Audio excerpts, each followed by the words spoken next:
Yo guys, how are you doing? It's been a long time, right? Yeah, it's been a long time since I've made a video here on my channel, and that's because I had a lot of freelance projects in the last couple of weeks, so I didn't really find time to create videos in between those days. And that's actually sort of the topic for today's video. I'm going to talk about my struggles to find a real balance between creating YouTube videos and doing client projects. I'll explain to you why I refused my biggest client project so far, which would have gotten me more than 50,000 euros, which is just crazy. But yeah, I refused it. I'm going to explain you why, and I'm also going to give you a couple of tips which should help you to choose whether or not to accept a project in order to land the clients that you really want to have. But before we do that, I have to go to the airport because we're flying somewhere.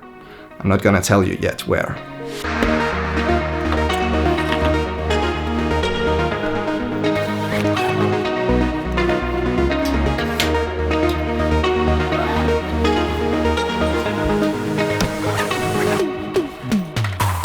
I feel like I always just bring camera stuff with me but no clothes.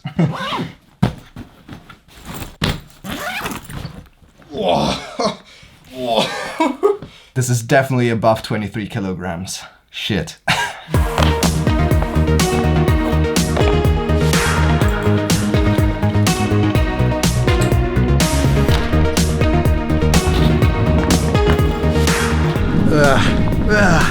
Gonna get in the sun now.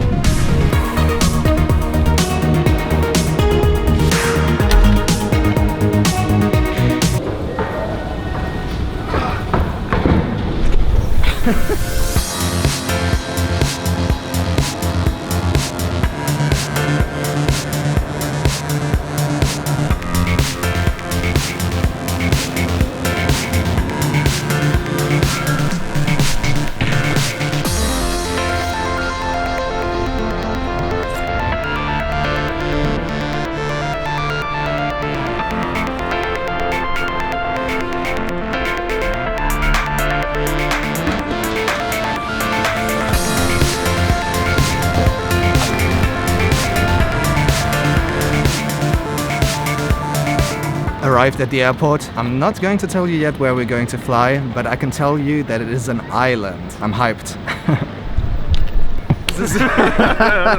He's finally here. This is Gabo.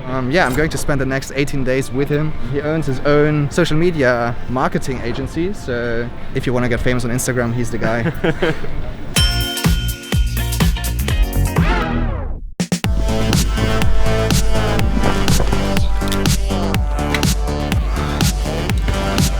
22.5, almost the limit.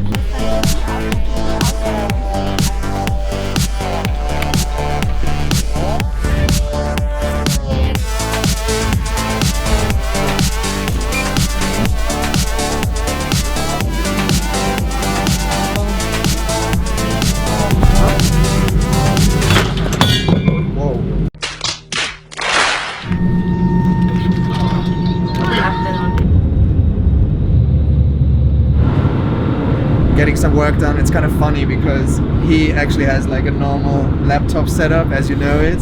Tiny laptop, huge laptop with hundreds of hard drives, even got my SSD on the back here. Filmmaker life.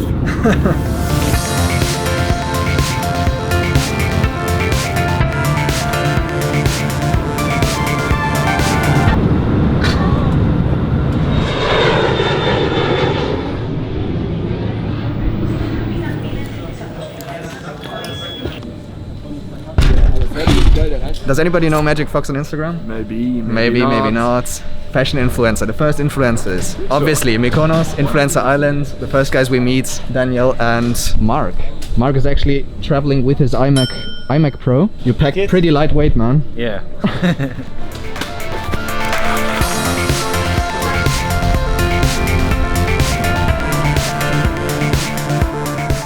Holy shit.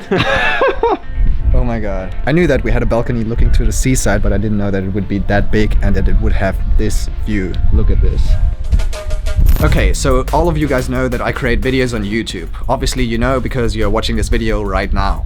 But as actually my main source of income, I do freelance projects for clients. And when I left my last job, I told myself that I want to devote most of my time to YouTube because in YouTube is my passion. But on the other hand, I also told myself that I'm going to do freelance projects because I want to learn new things, I want to grow as a person, and obviously it's also a source of income. So I always try to find that balance between YouTube and freelance projects, and from the beginning I told myself that I want to do 70% YouTube, 30% freelance, just to make sure that I don't really fall back into working just for the money and without really being passionate about it, because I always felt that if you have a passion for something, you're doing 10 times better and also you're going to be a lot more happy. And in the last weeks, I got more and more inquiries for client projects, which is actually a super nice thing. Like, I shouldn't be complaining about it. But also, on the other hand, this kind of ratio, which I talked about, which used to be 70-30, kind of shifted more towards 40-60. And I would do more client projects than YouTube videos, which kind of gave me the feeling that I can't really create videos the way I want to create them. And it came to a point where in the last weeks, I got contacted by an agency which wanted me to create a video series for a German car manufacturer. I'm not going to mention any names at this point, but the project would have paid me 50,000 euros. And when I heard this, I was super hyped, not just because of the money, because it was an amazing client, it was a really big project, and I never really had the opportunity to do something like that. But after thinking about it very carefully for a couple of days or even weeks, I came to the decision to refuse it. I just decided to not do it, and I'm going to tell you why in a second.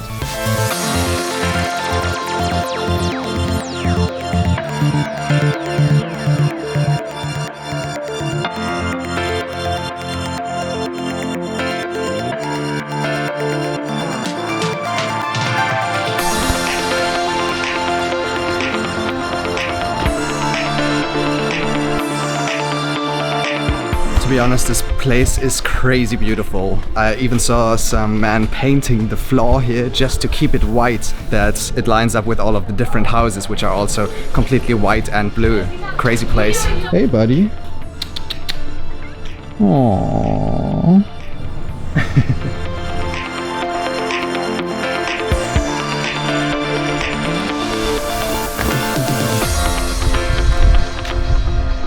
Okay, so you guys probably ask yourself, like, why the f would you refuse such a big project? Like, it's an amazing client, you get a lot of money.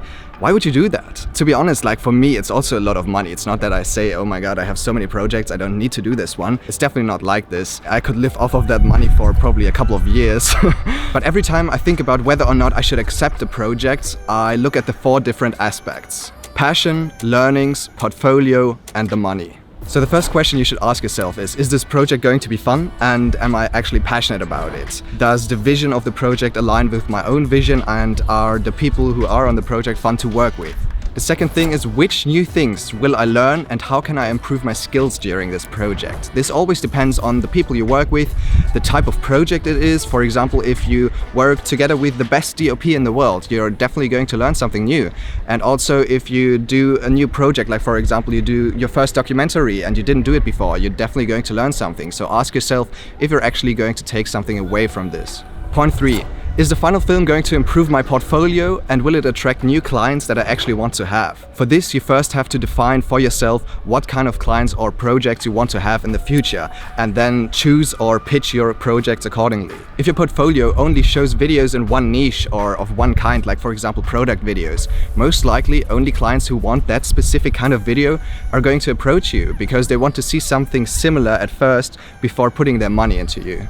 And the last point, which is probably the most obvious one, how much is it going to pay? First of all, it's important that you feel valued for the work you do, because if you sell yourself below your price and you still go on that project, most likely you're not going to perform at 100% because you just think, yeah, I'm just gonna get it done and I'm gonna jump onto the next project, but that's not how it should be. You should feel valued for your work and perform at your top level, because then you're also going to do the best work you can possibly do. And another question you should ask yourself when it comes to money is it going to help me realize future projects? For example, if I want to do a super huge fictional passion project movie and I don't have the money for it, will it help me realize that, for example? So yeah, these are the points which I think are super important before you take on a project, and now I'm going to check out that Bay Area over there.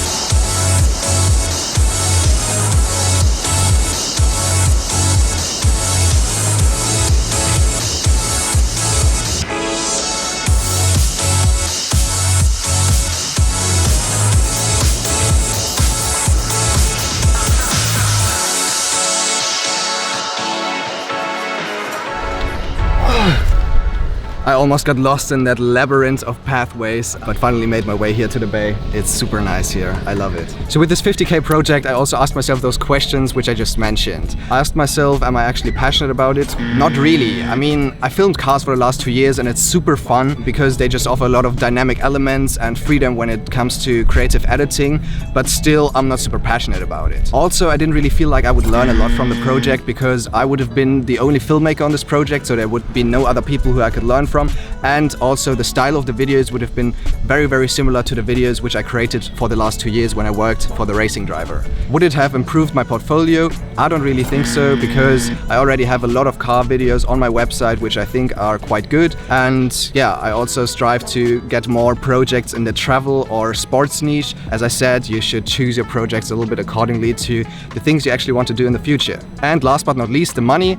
This one was a clear yes. So to sum it up, there was only one yes to the 4 questions which I asked myself. And on top of that, I already had a similar project lined up at the same timing. And on top of that, I also didn't really feel like I would have enough time to create my YouTube videos if I take on that project. I just basically listened to my heart and yeah, decided to refuse it. Obviously, if you're just getting started with filmmaking, you don't really have to take those questions that seriously, because with every new project, you're going to meet new people, you're going to learn something new, and you're going to build up your portfolio, which is always something good. But as soon as you reach a point where you say, I don't really get the projects that I like to have, or you don't have the time at all to do your passion projects, which you really want to do, then I think it is super helpful to ask yourself these questions before you actually jump onto the next best project.